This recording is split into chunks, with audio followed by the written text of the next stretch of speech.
Wakheinaba Upai Amata Leroy, Motion Assist Sumana, Yenaba Yaudana, House Agi Pass of Winaba, Mr. Speaker Sergey Puning Sinsindari. Thanks.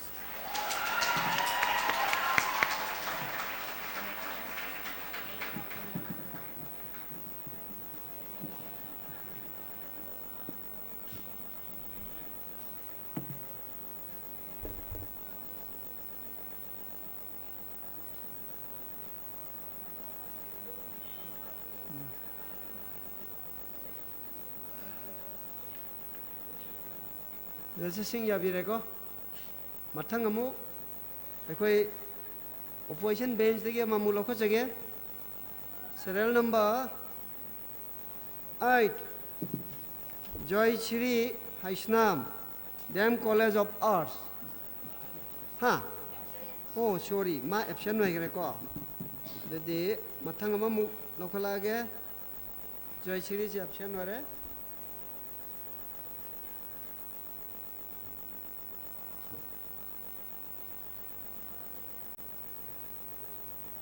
Opposition bench the Amuka serial number 35 T. Shura Singh Diam Arts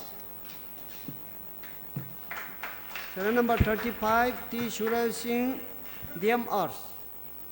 Yes, start. With the permissions of Mr. Speaker, today's motion is very irresonant and illogical. So after being critically analyzed from different angles and from various perspectives, it is very clear that this motion is absolutely wrong. So I stand strongly against this motion. Sir, this motion is the merger hyper pochina, ngasi house is mislead Mr. Speaker. This motion is the without Manipur Miam issue yasu merge to have a merge hyper tamsi, hyper talk the treasury bench. Nampuda Sutingre, Aduga, Mersuta, we have the double standard over Wakalon, Mr. Speaker.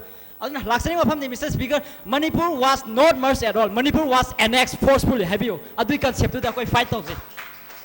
And then, Quena Kange, Must was an assimilation of Talim to the pre-mother political status na.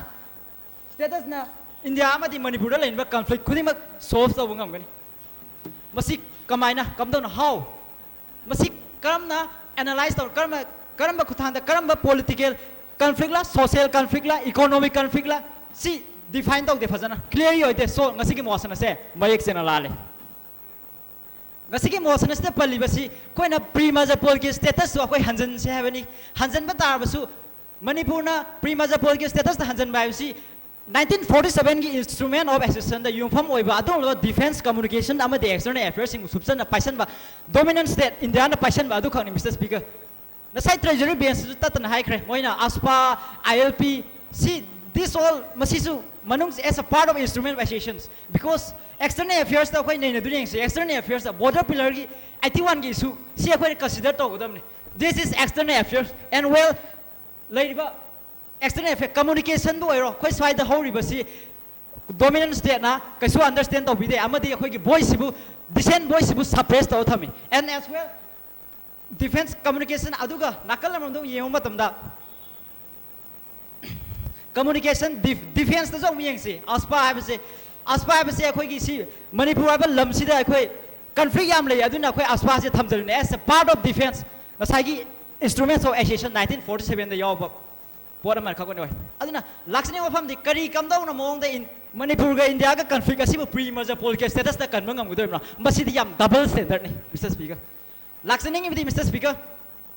I quite conflicting as if direct soft dog have that as well. We want absolute sovereignty as well. Sovereignty, India, we are not anti-Indian. We will accept the Indian if the Indian government give a federal structure or if reform the equality dimension, couldn't make the demographic dimension the base to the equally representative Kanglei federal structure. America federal structure Sumaina. We are Indian, we can live together, we are not same at all, we can live together.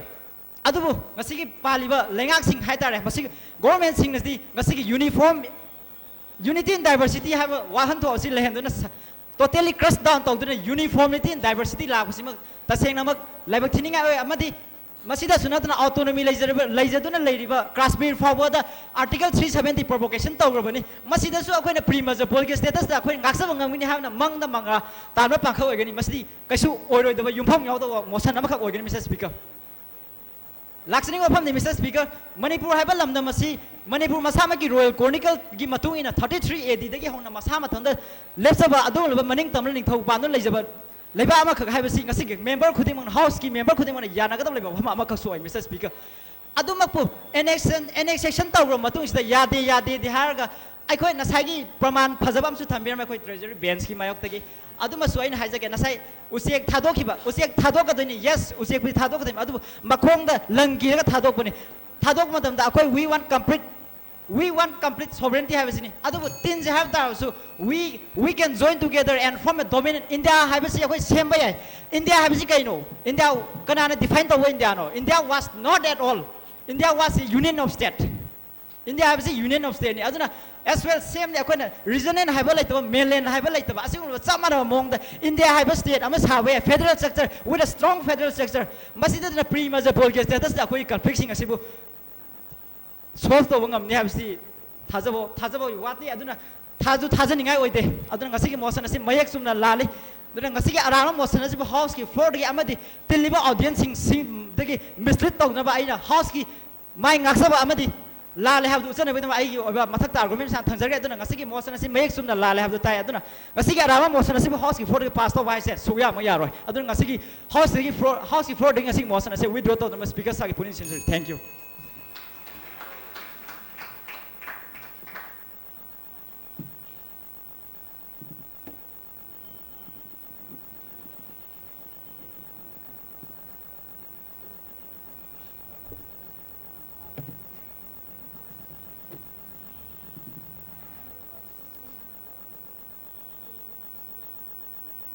Judges Singh Yabire, Pare Matanga Muklokachage, Treasury Bench Tagi, serial number 11, My Mom Alice Devi, Aich Kainahal Memorial English School, supporter. Serial number 11, My Mom Alice Devi.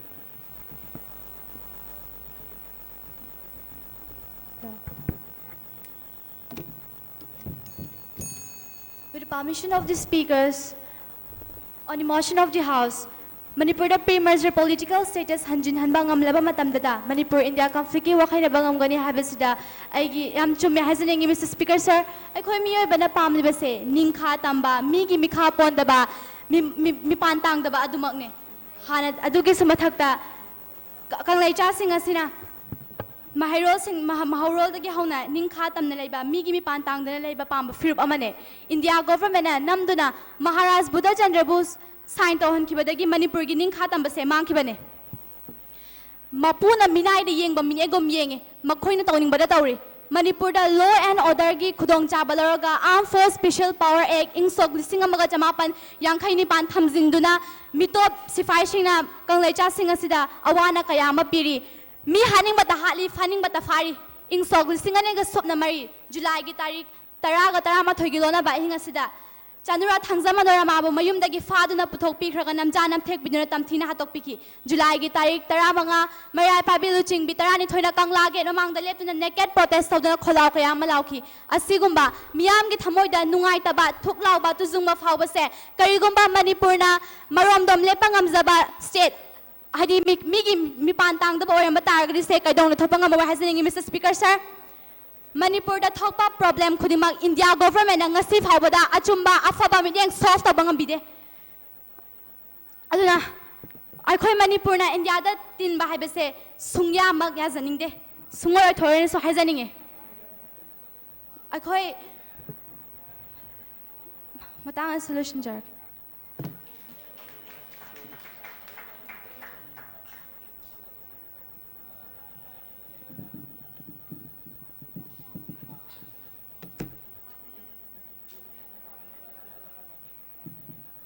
Judges Singh Yabirego. Next, Treasury Bench Tagi, Amulokachage, serial number 6, Shamsan Pongmei, Oriental College. Serial number 6, Samson Pongmei, Oriental College. Absent. Oh, much absent or ba.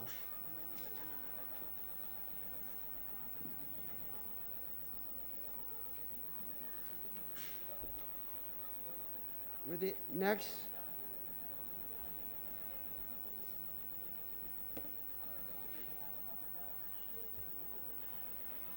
Serial number 9, Laishram Sanajawba Singh, DM College of Arts, supporter. Serial number 9, Laishram Sanajawba Singh, DM College of Arts, supporter.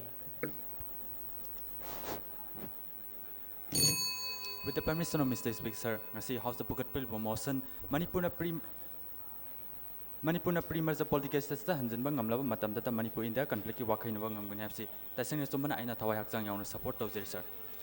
Speaker, sir, I see House the motion is the Yoruba pre-merger political status have see meeting any talk young sir. Ahan bada Manipur State Constitution Act 1947 Makada 1940 at the election to Masagi Mute Kanza Duna Masagi Assembly Nizaduna Ningtam and Layamatam Aduma Amadi Anisubdana instrumental access and Amdi Stainless agreement Saitong Nokia Adumatam Anitoni Mesa Adubu instrumental access 11 August 1947 the Maras Bodasandraga Saitong Nokia City Ningtam Lava sovereign country Anigi Marta Tonokiba Treaty Amagumba Obana international law cab in Gadamisa Adubu Hybrid Treaty instrumental access and SD Domino India later in the Tonoki Obana international laws cab Kaibinasar invalid oil Maramsna Nasi Mosanasi Paliba pre-merger political status Habsdi Masagi section Yankini Palaiba Adum Manipur State Constitution Act 1947 Adu Gimatam Adu Sanaduna Ningtam Langamatam Madunian Loganisa Makata Pada Manipur India country Kardang Panjarabda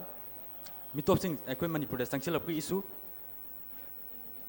boundary issue resource economic Paisabangam the issue the armed conflict the Mangasubda Apnu Saktam territorial integrity suicide assisting Manipur Namatokram Haiba completing pre-merger political status Hanjinba Ngamlaba Matamda Lucianba Ngamgani have to I Masakan Makada Tamzarkesa Ahan Bada ILP Mitopsing sanction of issue Manipurna India Latin Kramatunda Manipur Parsi status Yamna Hantava Taka Tamda Mantamdugi Manipur Sip Commissioner Himat Singna Manipur Hana Mitopsing sanction of the Legend Regulation Hybrid Bengal Eastern Frontier Regulation 1873 to Local Officer Matosun Manipurna Karimba pre-merger political status Hanjinba Taragadi Hybrid regulations Adumak another Manipur Mitopsing sanction of the Ireland control to Bunganisa Mastis Natana Manipur yellow missing Kangadam have Yo Sarok Amoina Maitism was tribe listed Hydran Sansil Yo Amadi Manipur keeps an Abayaroina Taliba demanding Ireland and Lucian Manganisa Anis of the armed conflict Manipur houses in Mirka Amana Manipur India could take Ningtam Batali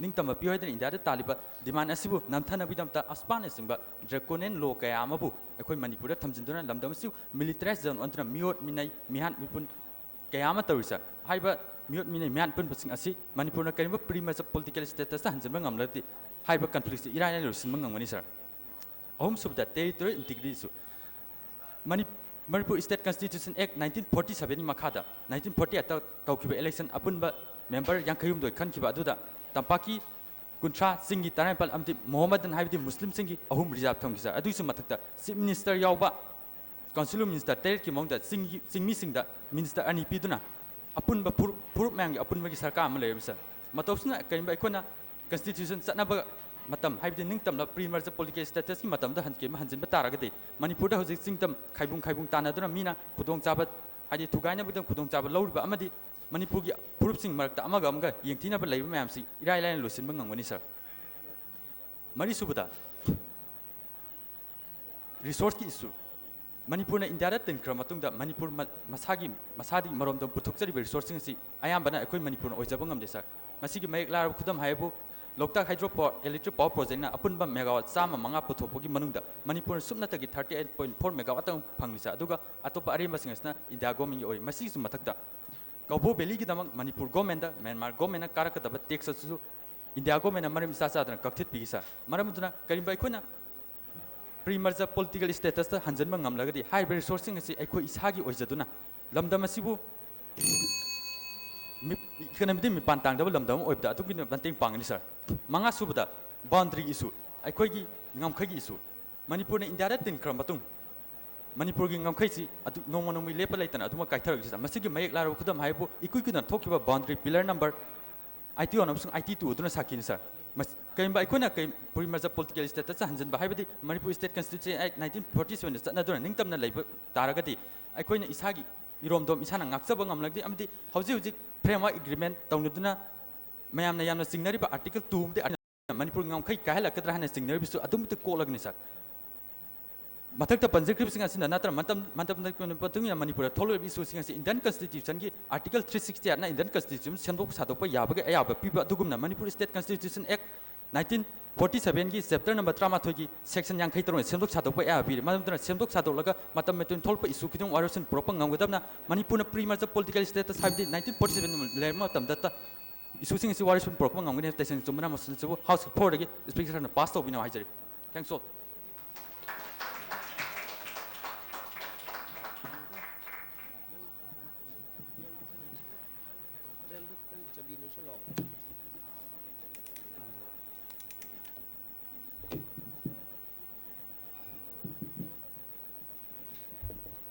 Judges in Yavireko. Next, under Mukshomu, Treasury Bench Tagi, Serial number 14, Loitong Bam, Bikendra Singh, Aish Kainahal Memorial English School. Serial number 14, Loitong Bam, Bikendra Singh, Aish Kainahal Memorial English School. Ikai Kumnajaraba, Mr. Speaker Shardagi, Ayabalaga, Asigi, House Moshna Tamliva, Manipura pre-major political status, Hanjinba Ngamlaba, Matamdata, Manipur-India clan Piki, Wakheinaba Ngamgani Habasida, Aisa support Tojari, Haribo Hamasi, Sam the Sama Sumlava, Kapam Yautraba, Marik Sumlava Hamamne, Masebu Sumi Haina Pukranga Bagi, Madam Kanglei, Karapanjarabada, Masa, Akoya, Aseng Mirane, Madudi. Pre-major political status, Hanjinba Matamdata, Akoida, Rasiniti, Akaknaba Pambayase, Akoida Fangamani. Rasinti Goiba Sok 1947, in the other Trinity Matamda, Laramba Apanabakan in a socket palm. Rasinti Goiba Pambay Sinda, Miko Tomba Sam, Manipur or me. Adubo Tungdo Gaba Manipur Habasida, Miam da Wahama Hangaki. Major agreement on the Kromatunda, Hojiki Toreba Todoxing as a Masi Topi Madam Camusele. Ngasi makan maten kagi akhui leba sida thok liba khana cheneba mayama sa British singna palingai matamda toromba British singi thawong adu ohale British singna akhui Manipur asibu thadolom matamda Manipur sa ningkha tamba panglabra ngasi British singna thadolom matamda su ngasi phawba Manipur sa maning tamba leba ama oiba phangdre tungdora ba Manipur haiba masigi film Wahang Asinam, Masigi, the Mirabum Amadi, Horiban, Naron Sina, Puno Kambiduna, Manipurasi to the Kari or Kataka Habase, Masimuna Kamba Matotais. Nasi Hogi, oppositors in the Tamamba Nasi Satok, Hengalapa, Nasigi, Manipura, Labor Missing Amasung, Potoba Satok Sing, Gimatang Ambi Madu, Tassing a Langani, Manipura, Potok Hengalapa, Hyper City, Laiba, Manipur missing sing as a Hengalapani, Labor missing, Laiba Manipugi. Masagi, Lazarba Manipur-sing as a Masidi, Yamna, Big Bakalum Dubo, Sangaban and Murising, Haitare, Masidi, Adukimasing, Sing, Saugumna, Manipura, Sansilakone, Masigi, Namata, Manipuna, Putoka, Pisatoka, Manipur Masam and Sabako, Natane. As we are Indian Harapatavadi, Nasi, oppositors sing, INPG Manipura Horibam, say, Yawidabra. Mayam Dasing as a Kanduna York to Natam Sabra. Masi Matang is oppositors in a Munakatan. Ngasi Manipuri manung sida masai warem ama loja bada ningkhatam na lobang amdri maseng ngam sokte maramdi leramba sakti pumba mangkhiba mutkiba natraga mapi khibana maram oidana masa semang amdabane asidu natana inda government amadi Manipura nangariba state singna Manipuri warem ama lobang matamda ayet panataga ating mapidon lagli masa Manipur pre-major political status Hanjinba Matamda Masa Mangpau Nagani Aduna Ngasi Manipur pre-major political status Hanjinba Masa Yam Maru Bani Aduga oppositors in the zoo highway Haba Sida Muna Kandabinam Nishidari Oga Mr. Speaker Shana Zoo pre-major political status Hanjinba Habisida Pastor no luxury. Thank you.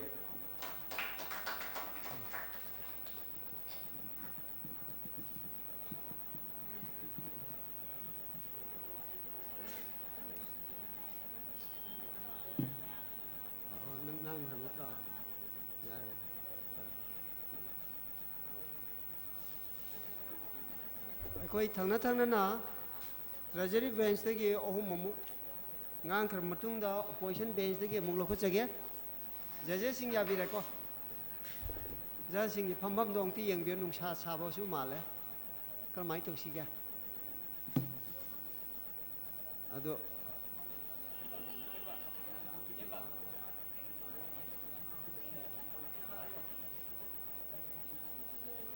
खितंग अमु हंदबिरो दीदी आई अमु लौखचरगे opposition bench दगी serial number 33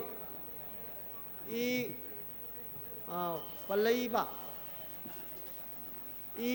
लालईबा sorry लालईबा LMS Law College opposition bench opposer.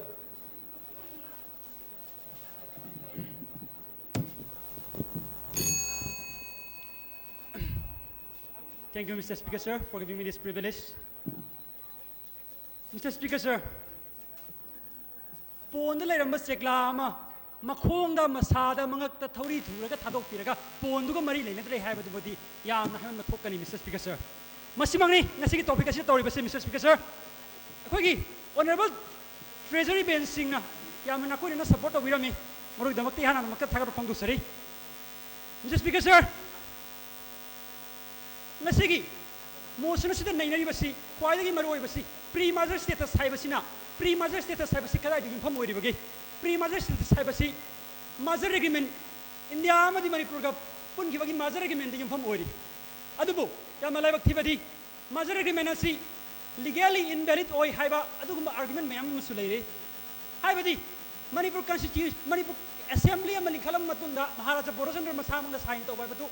Madu rectify to gide Manipur Assembly Constitution aduna masi adugumba legality ke dum sulere adugi wari du tokarga ngasi nganari basu implied ratification ta bai adu suloina tokarsi adubu pre major status tan madamaru wari major agreement base India sarkar masak khangbra India sarkar lai lawbrasi just because sir masidani aina hangjani basi akogi honorable MP team Dakachi Mainana Indian Parliament, pre-mother status, Kogi mother regimency, Manipur mother regimency, Laibra, Lairagadi, Masikamina Tobano, what Putopiona, Anita Kangmatamda, Masi no answer Laitrava, Amadi, Mani Indiagi Laiva, Logi Texida, Tripuragi mother regiment Lairaga, Kashmiri mother regiment Lairaga, Manipuri mother regiment Mangan Krava, mother regiment Amani.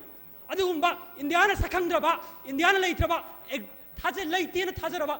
Agreement Namadugi, Yumpam the Talaga, Adugi agreement to Mamang the labor status of door, Hange, I would do Masikatum, the Pango put them, Mr. Speaker, sir. Yes, Speaker, sir. Indiana must put Tabani, Puture, Lairina Lorsi. Mr. Speaker, sir. Pre-mother status Hanjinba, pre-mother status Hanjinaba, Hanjinaba, the Makta, mass momentum Sagi. Pre-mother status Hanjinmatamda, mass women Sagi, mass momency, Manipur, I was see. Akogi. Special category status tagilog to in Hayamatamda, Manipur CM, MLA, Yauna Manipur Prajamayam, Yauna, Sarkargi, Central Government gis Sentangado, Handana Pangadore Kanbada, Iran Holy State, Amani. Iran Holy State, Amadana, Adugumba Sentangado, Supi Piranu, a quite upon Menestok Derage, a quite internal Punamak, a quite Sinabiro Habase, Massimo Hagan Habasdi, Sukata Wangi. Just because, sir, Aduna, Masiso Tolasi. Pre-mother status, Pangina Lorsi. Pre-mother status, Pangamatunda, a India Manipur conflict as say, Luisan Mangamgada, Wakheinaba Ngamgani Hari. Luisan Mangamgada. Just because, sir, Sari Pan Mirami, Kogi Manipur Togiba, Apaspana Maramuraga, armed conflict Mamatoi. Adubu, Ningsing Bigadari, Taliba say, pre-mother status, sovereignty. Aduna, Masaya in Hizakiba, Usiek to the Tauria home the Taurie. Defense, external affairs, communication. Defense scheme being the Adumak Apaspasa Library. Masi in Pangai Hanjinba. I quite know Hojita pre-mother say, Masi enjoy to say Humpu and enjoy to do Lermaba. The moon cast Milda. I quite Nasimak Sanariba, Apaspa say, the moon cast me suddenly. Just because, sir, Maduna, pre-mother status Pangaga, Apaspana, Oliver Mayama say, Punamak. Magani Habadwadi, masidi miyang mamita utsai bari just because sir mathang da mu khanda dum yeng se akhoi gi resources se exploit to bi hari koi resource exploit to ba hari koi resource exploit to ba se ukrol lagi chromium pe khiba akhoi gi manipur state pa khangde loktak hydro project koi na sin to khiba koi manipur state ni sin to khibani maduna huji huji so sampur gi apas akhoi gi assam rifle gi game da well built to gi adum ba isu su leiri adubu punamak singa se manipur sarkar sugam khangdana india gi military apply dum to godori bi military gi makhara dum pangdamak to bu yare yes because sir maduna aina hajar ni badi ngasi gi akhoi gi conflict singa se kaidun da sop to bungamoy armed conflict hai basi akhoi gi huji huji manipur gi lalo lob sing maru ba lalo lob sing khoi gi makhoi gi lu sing ba maming gi panjar roi makhoi gi lu sing ma phara ga leira matamda makhoi gi lu sing ma da wari sana se ba matamda sovereignty ne tena wari sana roi haidun leiri bada prima justice sa khoi armed conflict lo sala ba ya gara just because sir mathanga just because sir aduna mayang mafam da utsai ba asung topic ase pass tawdana ba mayam punamaki puning sinjari thank you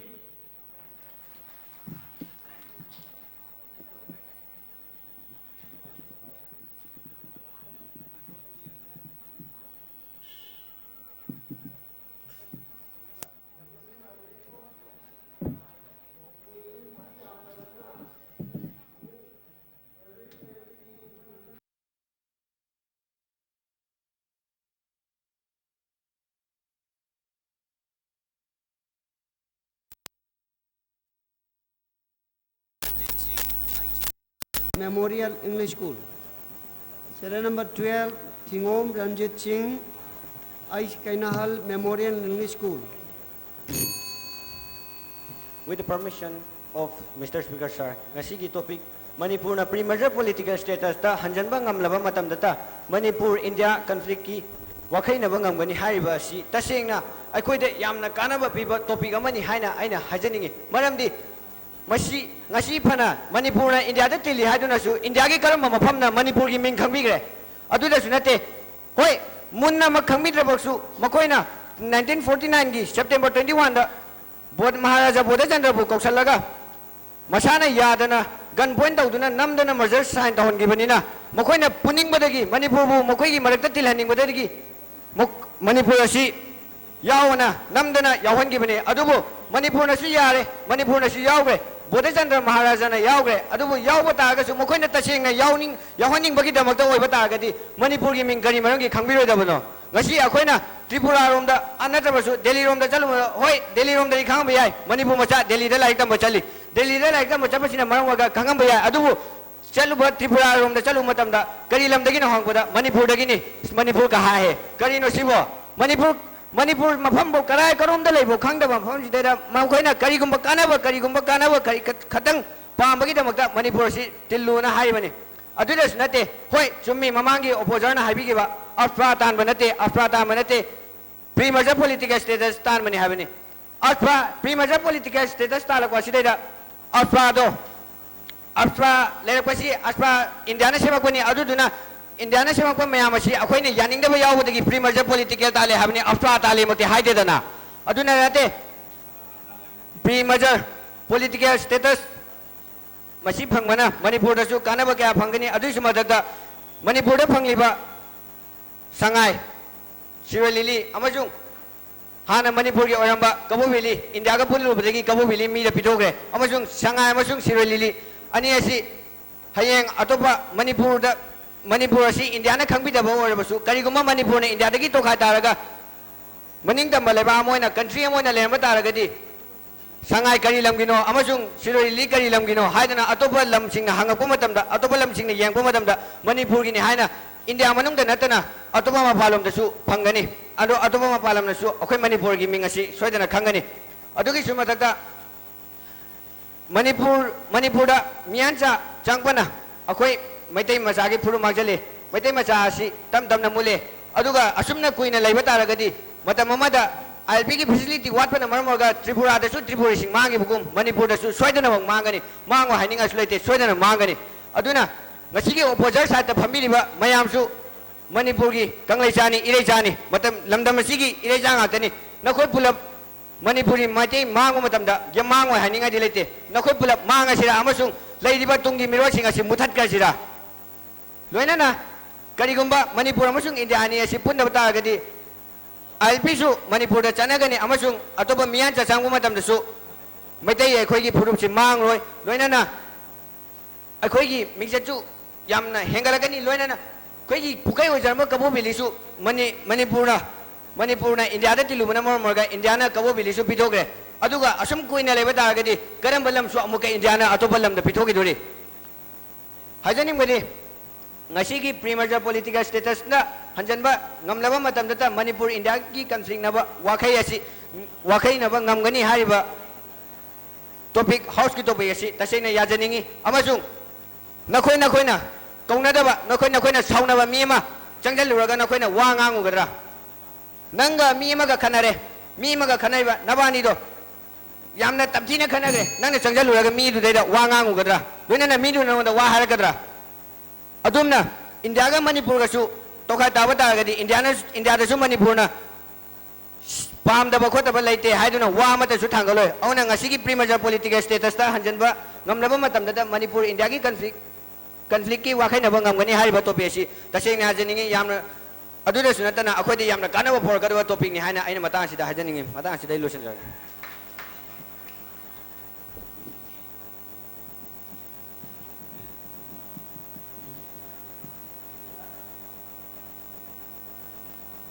Judges, Yavireko Matang, serial number 19, Safir Rahman Maibam, Diam University. Safir Rahman Maibam, Diam University, serial number 19, supporter.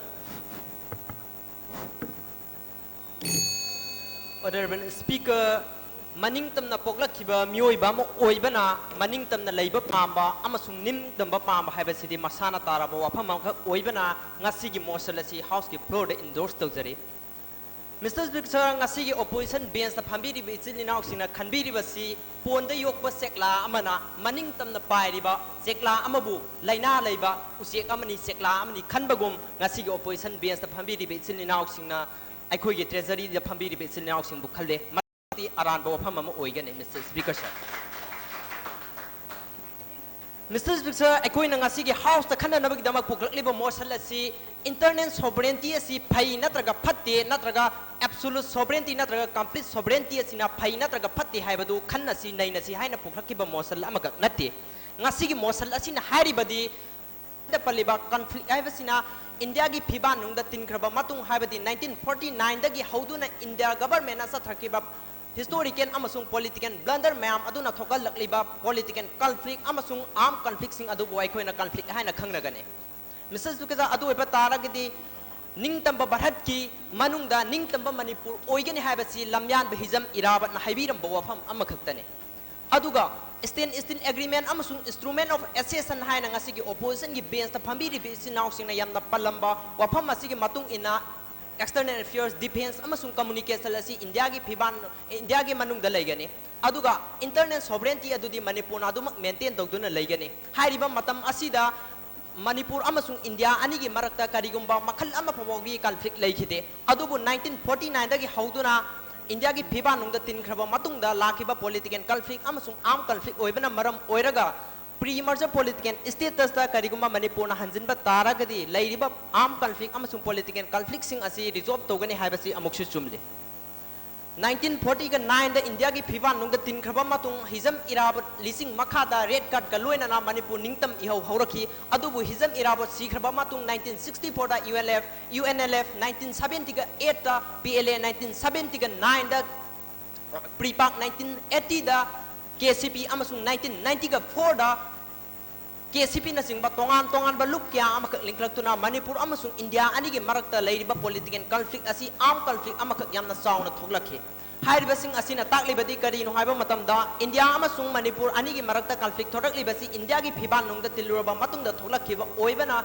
Mr. Speaker sir karigumba India na pre-merger Manipur na pre-merger political status ta Hanjinba taragadi internal sovereignty sing adu maintain tawgada bana maram oraga armed conflict amasung political conflict asi thoklabra Mr. Speaker sir adu ngasi mosal asi amukse chumli aduga laksaninglibu wafamdi ngasigo opposition bench ta hangjaninglibu wafamdi India amasung Manipur anigi marakta lairiba political conflict asi neighbor state anigi marakta laiba conflict ni haina lobra natragana yumlo naba state anigi marakta laiba conflict ni haina lobra natragana imung manungi oiba conflict ni haina lobra natragana colonial state amaga colonial rule anigi marakta laiba conflict ni haina lobra natragana oppressed people sing amasung oppressor anigi marakta lainaba mari ni haina lobra haibadu ni ngasi opposition gi bench ta phambiri bi sin naw sing thangjen libu wafamdi punaba asina taklebadi India gi phiban nungda tin khaba matungda armed conflict amasung political conflict thola khibana maram oiraga India Manipur na pre-merger political status a hanjilaba matamda kha Manipur amasung India anigi marakta lairiba political conflict sing asi resolve to gata maram oiraga ngasi gi motion lasi amuksu sumli Mr. Speaker sir aduna house the floor dagi pass to binaba Mr. Speaker sir gi puning sing jari thank you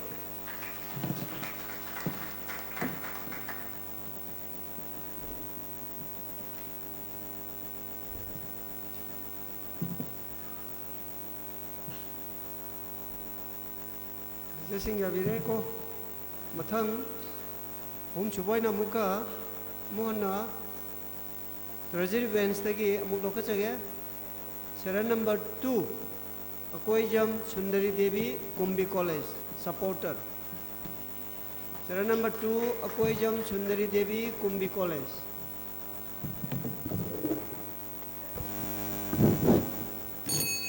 Honorable Mr. Speaker, sir, ngasigi House to lairiba motion Manipur na pre-merger political status ta Hanjinba Ngamlaba Matamdata Manipur-India conflict ki Wakheinaba Ngamgani. Hairiba ngasigi motion asigi man component parts thing di pre-merger political status amasung Manipur-India conflict ki Wakheinaba haibasine. Matang asida na pre-merger political status hairaga Manipur na Indian Union da tinjingi mamang 14 August 1947 dagi na October 15 1949 fawbagi manung dalay ramba Manipur gi sovereign status adubu khangna gani aduga amaramda Manipur India conflict ki Wakheinaba haiba asina akoi gi Manipur na Indian Union da tiluraba matungda Manipur amadi Indian Union India ani gi marakta layrakliba chayet nabasing amadi conflict sing asik variation purakpa adubu ne matang asida na Manipur na Indian da tilurabadagi Manipur amadi India ani gi marakta layrakliba sayet nabasing asa pre-merger political status ta Hanjinba Matamdata Wakheinaba Ngamgani haba wafam macha achumba wafam mamani aduga nakal amaramda pre-merger political status haibasna cause ni aduga Manipur India conflict haibasna effect ni sir. Just we analytically examine from different angles the motion is absolutely correct and in I support it will hurt install. Sure, I further systematically discuss the realities. Ahaba point Bharat na masagi sangbidhan stempel loitringay ki mamangda Manipur State Constitution Act 1947 ki makada MLA 53 labor stand brilling na October 18 1948 ki Manipur na sovereign democratic republic state mo oiki thawang asi na ngasi ki motion asi chummi haiba adomay sang na olim sa speaker star ani shuba pointa maning tamba haiba asta Manipur ki yelhang ki political status ni Balls of bet to you from Oiba in Jagi Native State 565 ki manungda Brahmagam na Manipur so yafam thokte once the Mount Road ki colonial perfection na October 15 1949 da Manipur bunam na India da march tawan ki ashum na ning tamba ki nimit takraba Manipur na pre-merger political status da Hanjinba mathautai matam adutta da Manipur amadi India anu ki conflict sing as Wakheinaba Ngamgani sa because ta ahum suba point da 1762 1833 amasung 1834 ki Anglo-Manipur ki treaty 1826 the Treaty of Yandabo amadi August 11 1947 ge instrument of accession and stainless steel agreement jingmasting astina Manipur gi sovereignty bu recognize tokhi high riba sovereign status astina Manipur gi tungila bag lepadaba oibana ngasigi motion astina sa chumim sa speaker star marish ba point da Bharat ki शासन ने Manipur the Armed Forces Special Power Act 1958 थमजिंदुना नुपी ओइबिसिंग की इज्जत अमदि मियां की police बुने हेतली Article 32 की the right to constitutional remedies की वहां थोक ले हंदे मरम अदु नंगसि की मोशन असि support तौ बाहाय बा अस्ता human rights for गना बगे अचुम खोंथांग अमनि speaker star मंगा सुबा point da India na magi sang na ba enslavement perata white British की तमहौबा colonial practice ada brown India na Manipur chathari unity and diversity of Manipur divide and rule policies sizinaduna lamdam asagi historical buildings sing thugai na bohonari maram aduna iramdam asagi unity and integrity stock tanaba kitamak restoration of pre-merger political status mathok times as speaker star taruk suba point da Indian constitution ge article 3 ge matung in state boundary ge hak tumna mag asta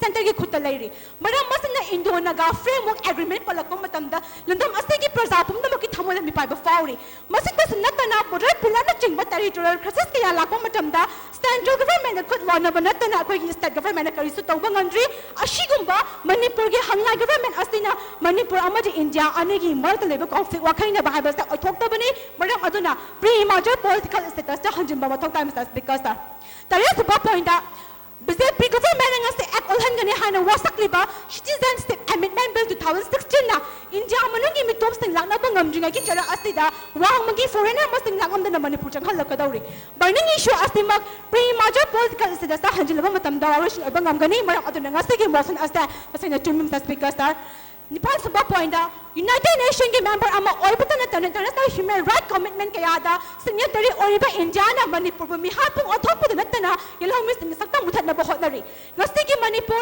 mitom na khuling balandam ama oiri mitom miya sa singi khaya ta ke yelong mis ni punsi kan se harabadi ahan bada pre-merger political status ta Hanjinba mathok time as speaker star. Lastly, due to the above fact, the motion is absolutely correct and the opposition bans to withdraw the wrong motion from the House. Next, I humbly appeal the House to unanimously pass the motion in order to bring permanent solution of the Manipur-India conflict. Thanks all.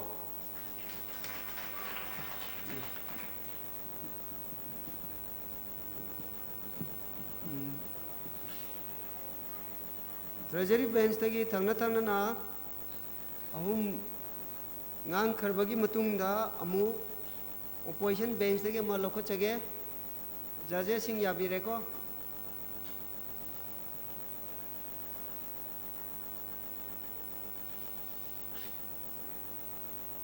opposition bench tagi andak lokhal libisina serial number 10 Augen Tui Golmai Oriental College serial number 10 Augen Tui Golmai Oriental College.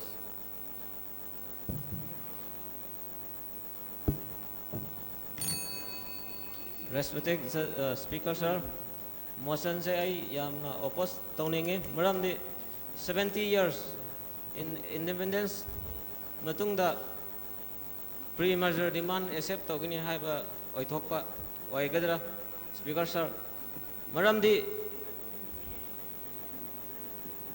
princely state oiramba India the yamna lai haigadi Tripura Hyderabad Junagadh Sinasingba lai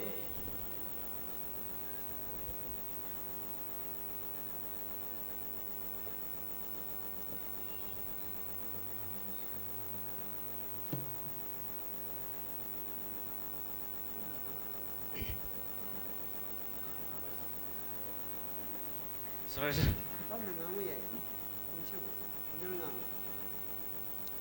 pre-merger political status ta Hanjinba ngamba haiba wafam se unclear oiba wafam ni maramdi Manipur political status se Manipur merger political status ta Manipur was independent nation haina pankhibani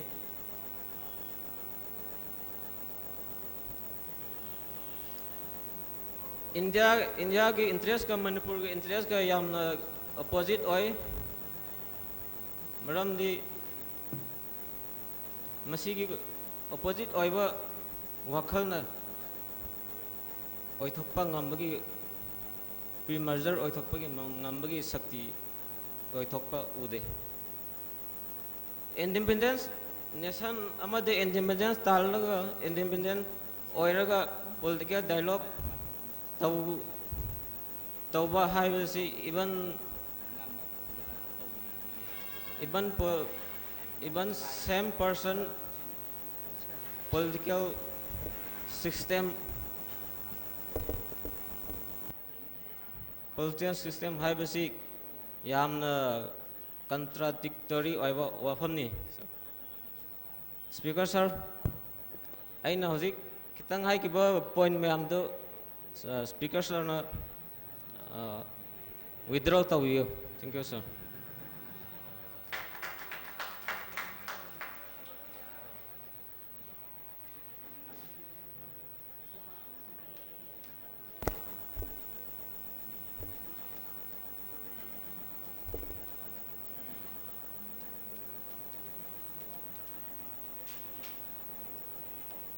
Opposition bench ki ama ngangbi kharbagi matungda hojik si amu thangna na ohum lokachage treasury bench tagi judges sing yabire ko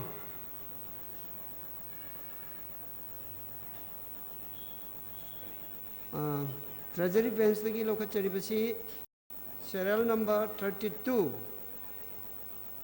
Paikhomba extra age. Serial number 32, Paikhomba, extra age. Speaker sir, ngasi House na thambiriba topic Manipur na pre-major political status Hanjinba Matamdata Manipur-India political conflict. While saying Ngamgani haibasi ay support tawjari. Speaker sir, support of Madam Haizarake. Speaker sir, pre-major haibasi koi merger agreement yung mamang dalayamba aduni pre-major haibasi. Masina koi ki merger agreement yung matung dalay ba adu nate matuna opposition say na lana haiba mayauri koi pre-merger is first ba ek asi pre-merger agreement ka mari kem ta lena de sorry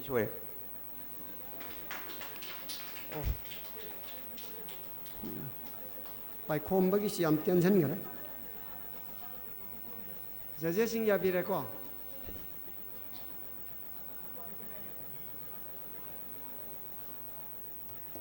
mathang amu lokachage treasury bench tagi ani shubo ina